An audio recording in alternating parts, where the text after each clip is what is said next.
Assalamu alaikum students. How are you all? I hope you are all doing good. Once again, I welcome you all to my YouTube video class.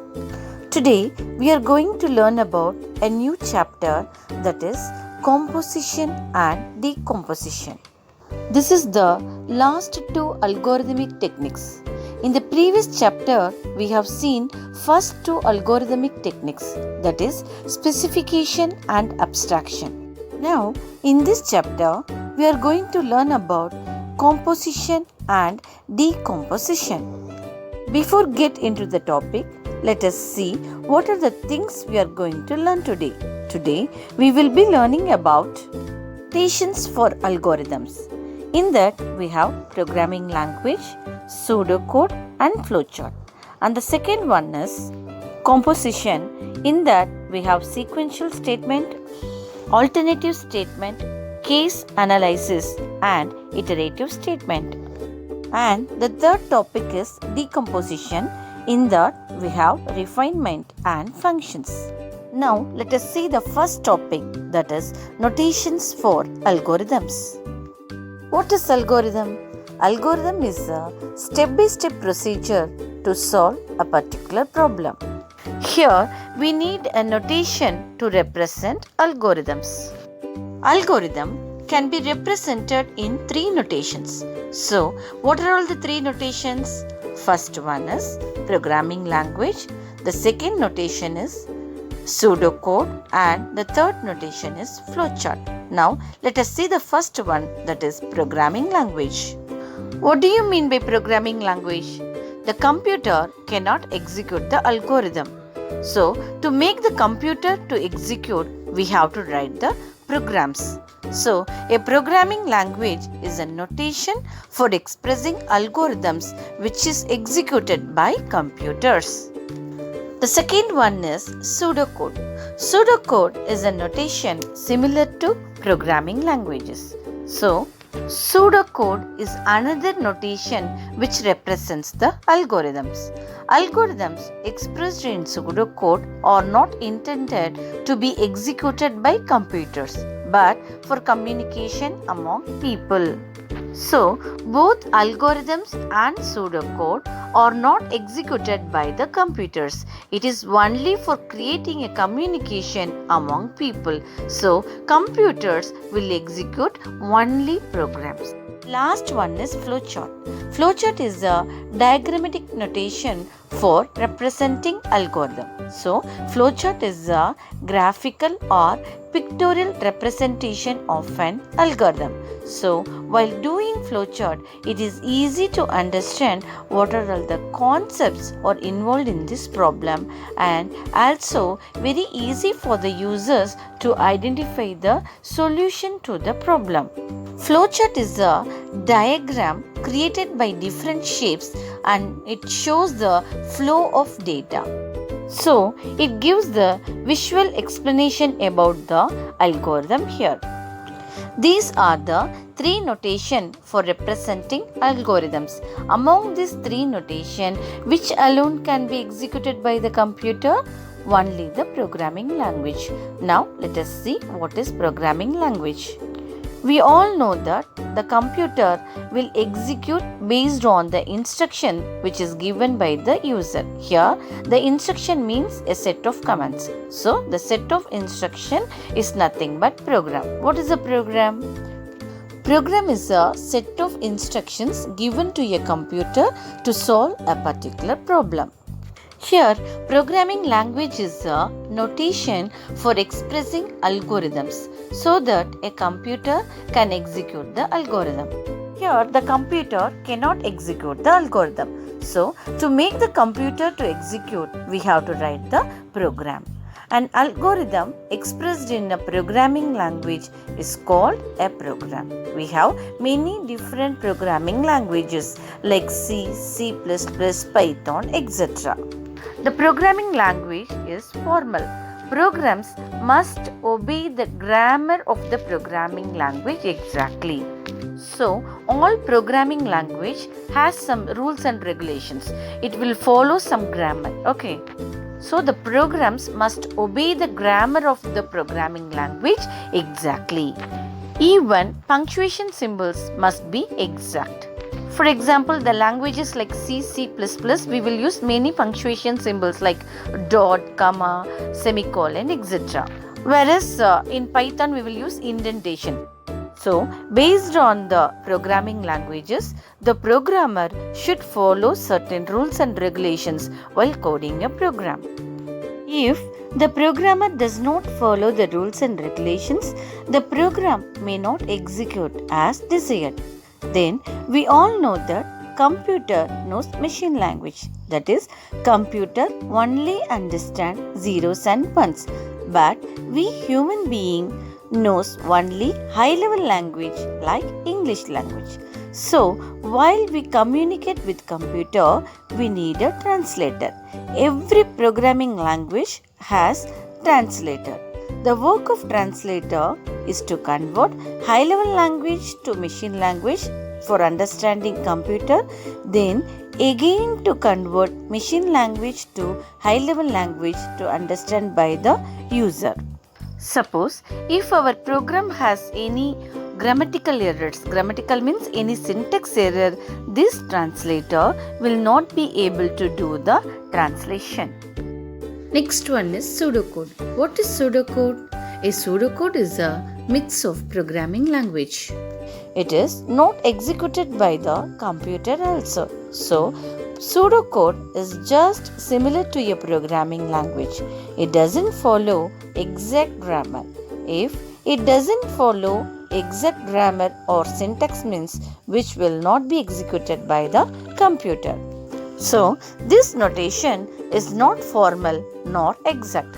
So, both algorithm and pseudocode are not executed by the computer directly but for human readers to understand. So, there is no need to follow the rules of the grammar of a programming language.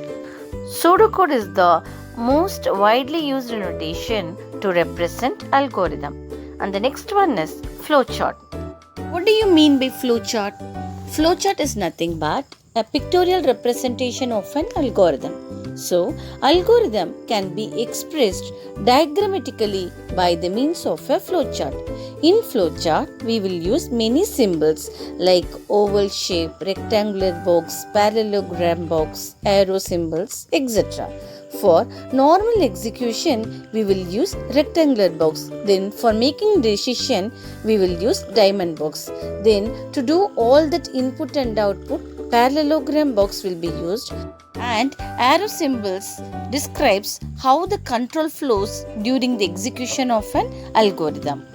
So, a flowchart is a collection of boxes containing statements and conditions which are connected by arrows showing the order in which the boxes are to be executed.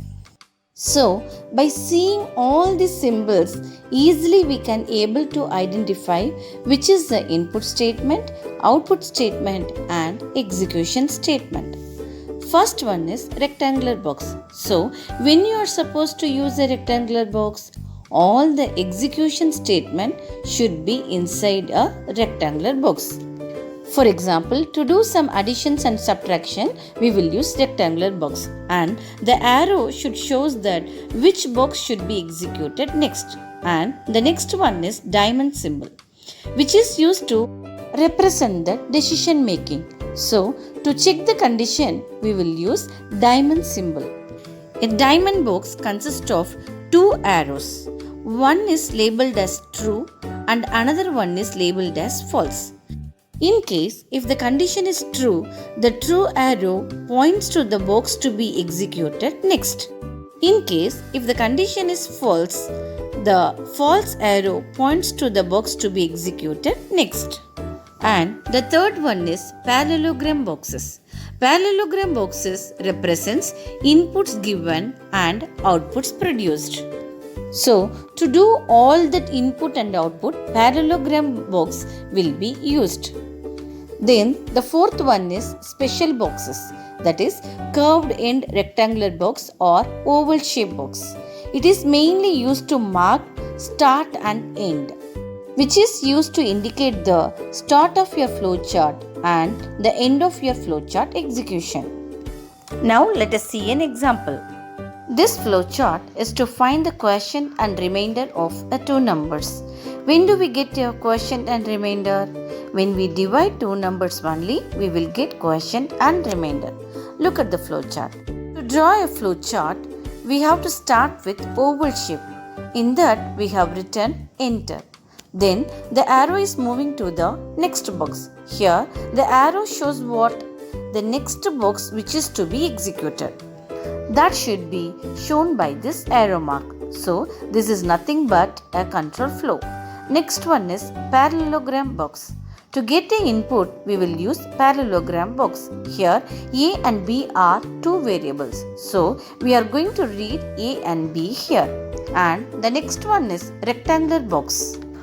For doing calculation, we will use rectangular box. Here, we are using Q variable as a quotient and R variable as a remainder. Initially, we are giving 0 value to the quotient and initially the dividend is our remainder. So, we are using A here. For example, 10 divided by 2. So, the A value is 10, that is our dividend, and B value is 2, that is our divisor. So, initially Q value as 0 and R value as A, that is 10 here. Then in diamond box we are using condition. It checks R is greater than or equal to B, that is 10 is greater than or equal to 2. Yes, here the condition is true. So it goes to the true path. Here the quotient value is incremented as 1 and the remainder is subtracted with B. So, R minus B, that is 10 minus 2, the value is 8. Again, the control flow to the diamond box. Now the condition checks here, 8 is greater than or equal to 2, again true. So, Q will be incremented by 1 and again 8 minus 2, the value is 6. So, the same process will be repeated until the condition becomes false. So, when it becomes false, 0 is greater than or equal to 2. Then the condition is false. Now the control will go to the false path. Here R and Q will be printed because this parallelogram box represents the output. And at last oval symbol represents the end of the flowchart. Let's see what are all the disadvantages in the flowchart here. Flowcharts are less compact than representation of algorithms in programming language or pseudocode. We can easily write an algorithm in single page, but if we convert that to flowchart, sometimes it occupies more than one page. So, it is difficult to maintain the flowchart here. Then, they obscure the basic hierarchical structure of the algorithms. Obscure in the sense is not clearly explained or not easily understand the basic hierarchical structure of the algorithms. Then, alternative statements and loops are disciplined control flow structures. So, flowcharts do not restrict us to disciplined control flow structures. Then, the modification of flowchart is difficult and requires almost an entire rework. So, it is time consuming. These are some disadvantages while we are using the flowchart. Though it is the easy way to represent an algorithm, there are some disadvantages too. Next one is composition, and this is the third algorithmic problem solving techniques. So, what is composition? A statement is a phrase that commands the computer to do an action. So, we know that what is algorithm? Algorithm is a sequence of statement or sequence of instructions. So, each statement is the command. Only the commands make the computer to do a particular work. Since computer is an electronic device, we have to give the command to a computer. Then only the computer performs a particular action. Okay, so there are different types of statements. We have already seen assignment statement in the previous chapter, right? So what is assignment statement? It simply assigns the values to the variables here. So it is a simple statement used to change the values of variables. Then which is the assignment statement?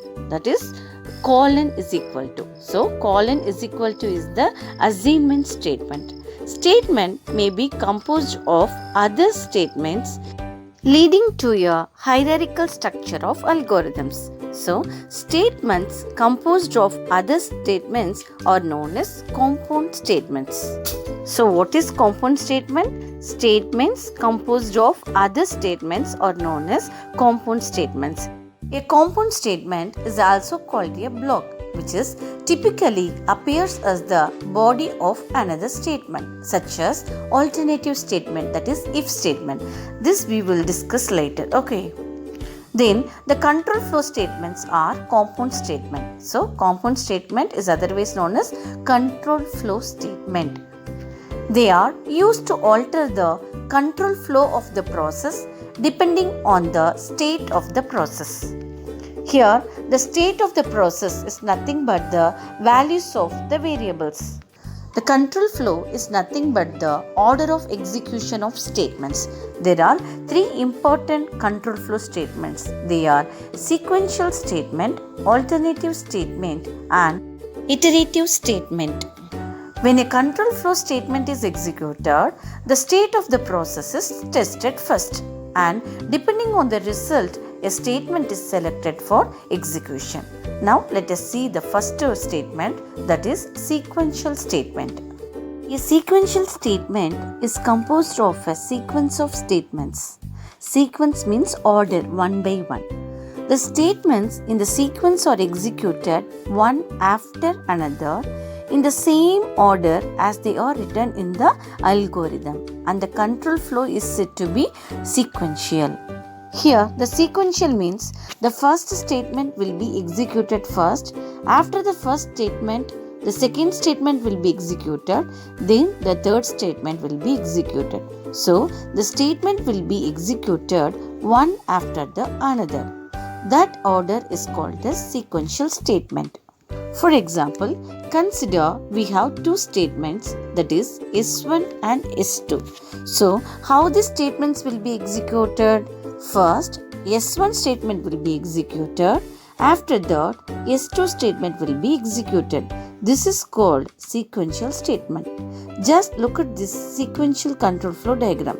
This arrow shows that the flow of control here. So, S1 statement will be executed first, then the arrow goes to the second statement, that is S2. So, S2 statement will be executed next. So, the arrow shows the flow of control. So, this is how the sequential control flow works. Now, we are going to write a specification of the algorithm. In the previous chapter, we have discussed that how to write a specification, isn't it? First, we have to write a property of the input, and we have to write the property of the input and output relation. Here, P is the property of the input and Q is the property of the input and output relation. So, S is nothing but it contains the set of statements which solves the problem. Here, S may contains many number of statements. If we decompose the problem into two components, decompose means dividing into the number of functions. So, if we decompose the problem into two components, we need to compose S as a sequence of two statements. So, here S consists of two statements, that is S1 and S2, such that the input-output relation of S1, say R is the input property of S2.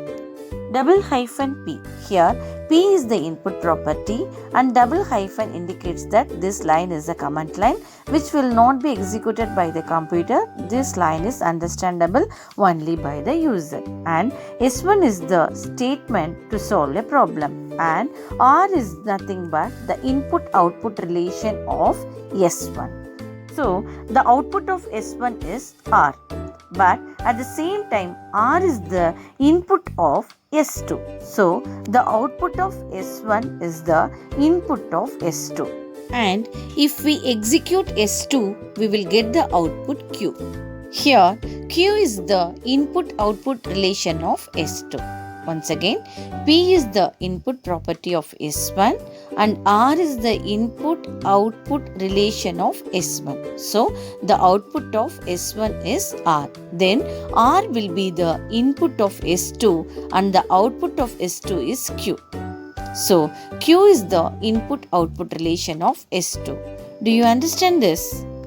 In the previous chapter, we have discussed one problem, that is farmer, goat, grass and wolf problem, isn't it? Now let us see the solution to this problem. A farmer wishes to take a goat, a grass bundle and a wolf across a river. However, his boat can take only one of them at a time. So, the farmer needs several trips to cross the river. Moreover, the goat should not be left alone with the grass bundle. In that case, the goat would eat the grass. In the same way, the wolf should not be left alone with the goat. In that case, the wolf would eat the goat. Then how can the farmer achieve the task to carry all the three to the other side of the river? Initially, we assume that all the four are at the same side of the river, and finally all the four must be in the opposite side. This is the ultimate aim, to carry all these three without affecting each other to the other side of the river. The farmer must be in the boat when crossing the river, and he has to take anyone along with him. So this is the condition here. Now we decided to represent the state of the process by four variables, that is farmer, goat, grass and wolf. In the initial state, all the four variables have the value L. Okay, L means left side.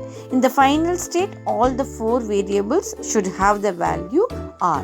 Now the goal is to construct a statement S so as to move from the initial state to the final state. Now let's write the specification of this problem. Double hyphen farmer, goat, grass, wolf is equal to L, L, L, L. All the four variables are in the left hand side. And this is our input property. And the second statement is yes. Here S is nothing but a set of statement. So a set of statement is used to solve the problem. So what's our problem? All the four should shifted from left hand side of the river to the right hand side of the river based on some constraints, that is based on some rules and conditions.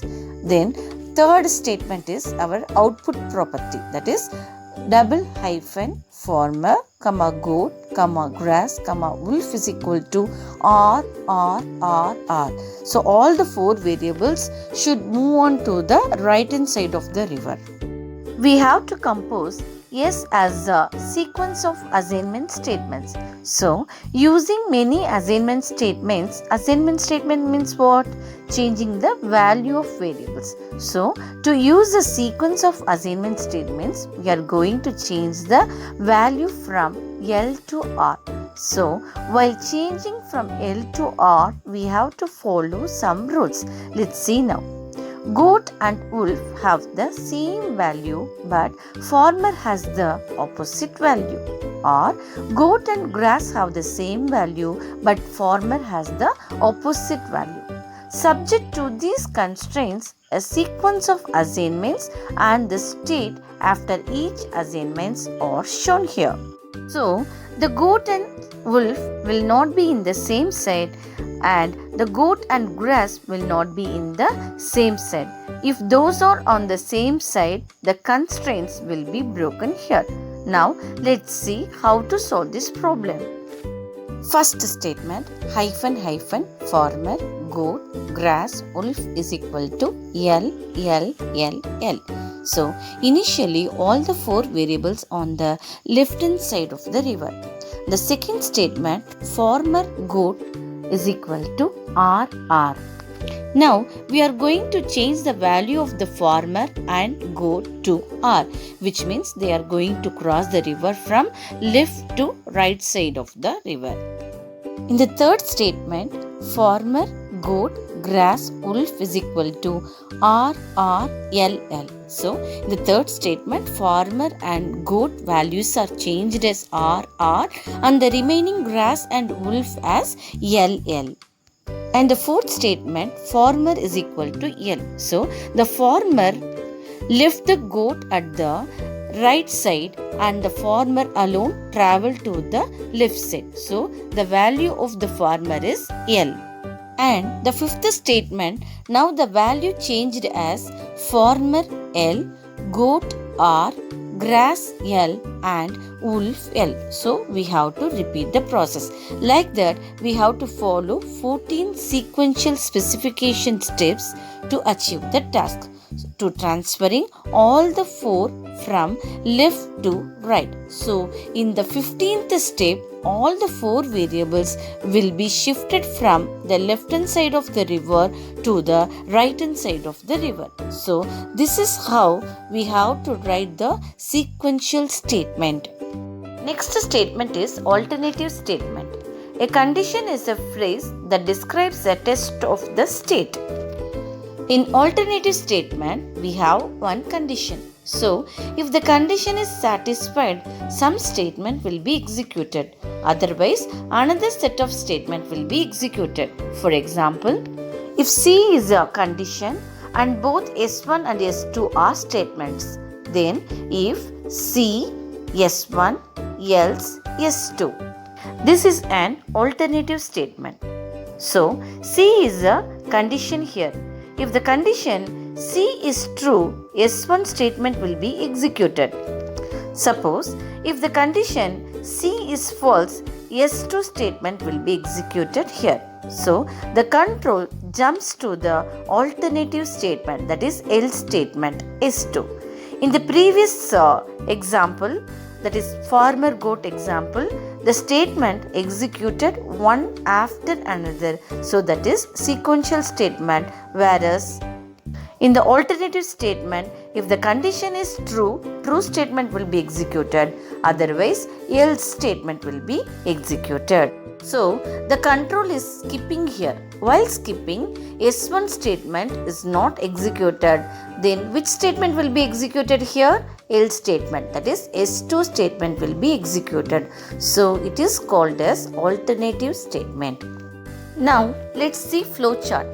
Diamond box is used for condition. So, we have 2 arrow marks. It shows that if the condition is true, the control flows to the S1 statement. So, S1 statement will be executed here. After S1 statement, the control goes to the statement which is after the S2 statement, that is alternative statement. Here, S2 statement will not be executed. Similarly, if the condition is false, the control goes to the S2 statement. So, the control skip the S1 statement and S2 statement will be executed here. So, the arrows shows that the true path and false path. Based on the condition, the control will jump any one of the statement.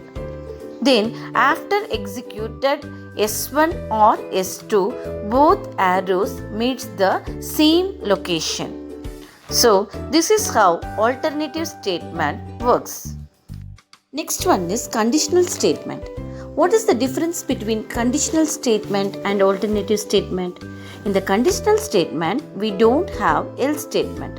If the condition is false, nothing will be mentioned here. So, what to do? Nothing will be instructed to do. That is the conditional statement. Whereas in the alternative statement, we have 2 statements.